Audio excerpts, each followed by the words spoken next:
Want to speed up your language learning? Get access to all of our best PDF cheat sheets for free. Just click the link in the description and sign up for your free lifetime account right now.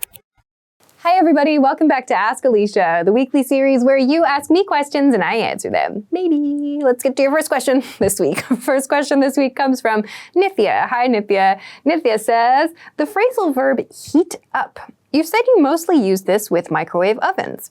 Can I use this phrase for gas? Like, can you heat up this tea for me? We don't have a microwave oven, we have a gas induction stove. Oh yes, of course, you can absolutely use the phrasal verb heat up in other situations. So if I said that this is usually used in microwave ovens, yeah, that's maybe the most common appliance that we use this with in the US households. But absolutely, you can use this phrasal verb in other situations too.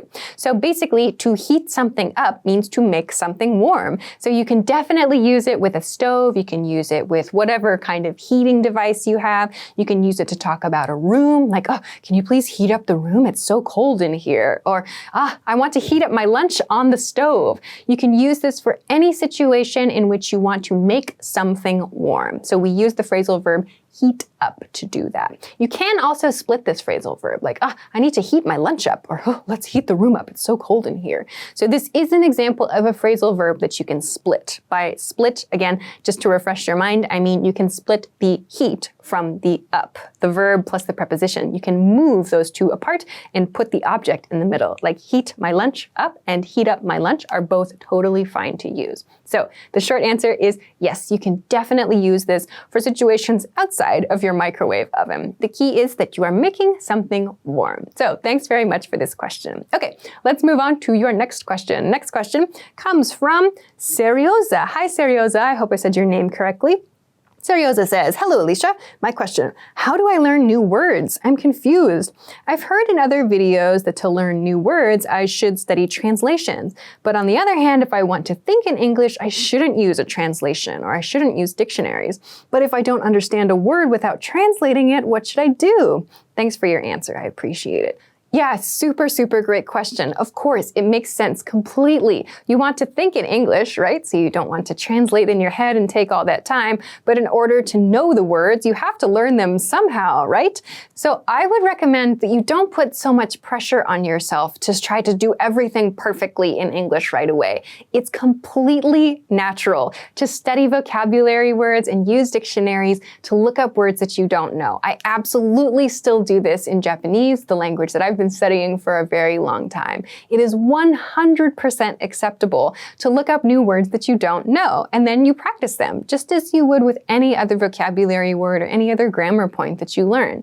The key here, though, is just to remember that you don't want to rely on your dictionary every time you see that word in the future, right? So that means that you need to start trying to create with those words that you're learning. So maybe you find a new word in a book that you're reading, for example, and you think, I don't know this word, and I can't guess the meaning of the word from the context, so you check the dictionary. Great, that's fine.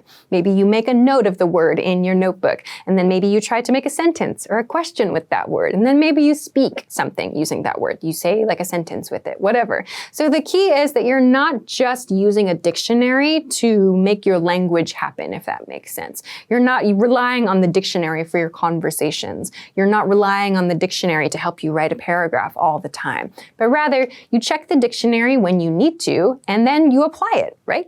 So to go back to one of your points in your question about wanting to think in English, I would suggest you don't try to put a lot of pressure on yourself to force this on yourself, because this is often something that happens without even thinking about it, which is kind of strange, I know, right? Like you're thinking so hard about how to not think in your native language. It sounds really, really strange, right? But oftentimes when we're studying another language, we just kind of wake up one day and we say something in the language we're studying and we go, oh, wait, I didn't have to think about that. That was really cool. And then you have those moments over and over the more you study. So it's not like one day you just wake up and everything comes out perfectly. That is maybe not going to happen for a long, long time. And that's okay. There are still moments in our native languages where maybe we need to look up the meaning of a new word that we found, right? So don't put so much pressure on yourself to think in only English right away.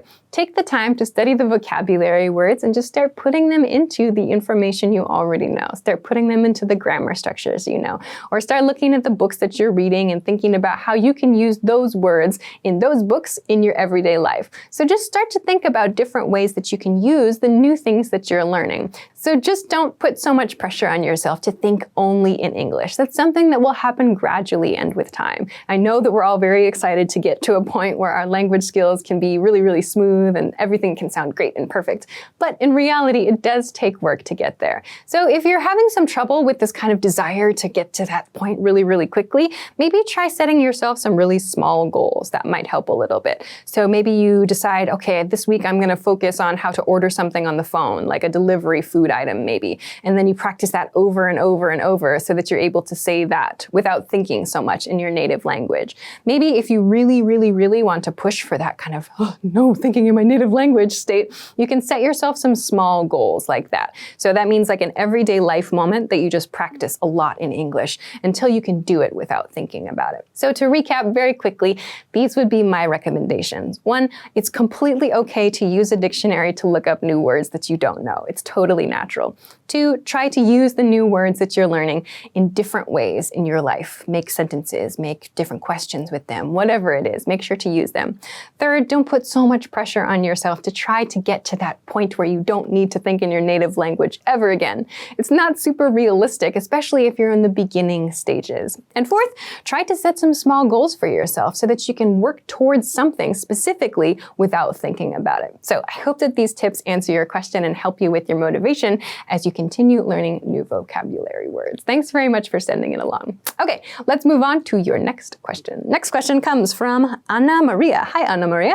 Anna Maria says, how do I pronounce words with TH? Yes, a very, very, very, very common pronunciation question. So how do we make the TH sound in English? There are 2 TH sounds to consider. They are the unvoiced and the voiced TH sounds. So how do you know whether the TH sound is a voiced or an unvoiced TH sound? A quick way to do this is to touch your throat when you make the sound. So a voiced TH sound will cause your throat to vibrate. Your vocal cords will vibrate. So when you do this, it sounds like the. So your tongue is between your teeth, and your vocal cords vibrate when you make this TH sound, this type of TH sound. On the other hand, when you make an unvoiced TH sound, your vocal cords will not vibrate. So your tongue is still in the same position or a similar position, but there's no vibration happening here. You're just passing air through your mouth. This is what's called an unvoiced TH sound. So to compare the two quickly, we have the, which is the voiced sound, and which is the unvoiced sound. So we have these 2 types of TH sound to consider. That means that you need to make sure that you're not using a voiced TH sound in a situation where you should not, and vice versa as well. So for example, the word this, we use a voiced TH sound to produce that. This. If I touch my throat, I hear not this. It's not this, but this. I'm using that voiced TH sound to do that. On the other hand, if I say a word like three, I'm not making any sound with my throat when I say the TH in this word. 3. So yes, there is an E sound in that word, which causes my vocal cords to move, but the TH sound does not make a 3 sound at the beginning. So keep this in mind when you're practicing those TH sounds. There are 2 types, but as far as tongue and mouth position, I know it's going to feel really, really strange, and oftentimes in the past, my students would start to laugh in lessons where we practice this sound because it feels kind of uncomfortable, I know, but put your tongue between your teeth, like this. Maybe hard to see. And make the th as you release that sound. So I sometimes see students maybe putting their tongue behind their teeth or doing something else kind of strange, like making a d sound as well, like putting your tongue at the top of your mouth. But to practice making this sound, you can go crazy and just try to put your tongue between your teeth, the, if it's really hard for you. So practice doing that voiced, the, and unvoiced, th, as well too. So not using any vibration here. Those are the two types of TH sounds, and I hope this quick practice can help you to practice both of them, okay? So I hope this helps answer your question about how to pronounce TH in English, okay? Thanks very much for sending it along. All right, that is everything that I have for this week. Thank you, as always, for sending your great questions. Remember, you can send them to me at englishclass101.com/ask-Alisha. There is also a link in the description where you can find the submission page too, so check that out. If you like this lesson, please, please, please don't forget to give it a thumbs up and subscribe to this channel if you haven't already. Also, check us out at englishclass101.com for some other things that can help you with your English studies. Thanks very much for watching this week's episode of Ask Alisha, and I will see you again next time. Bye!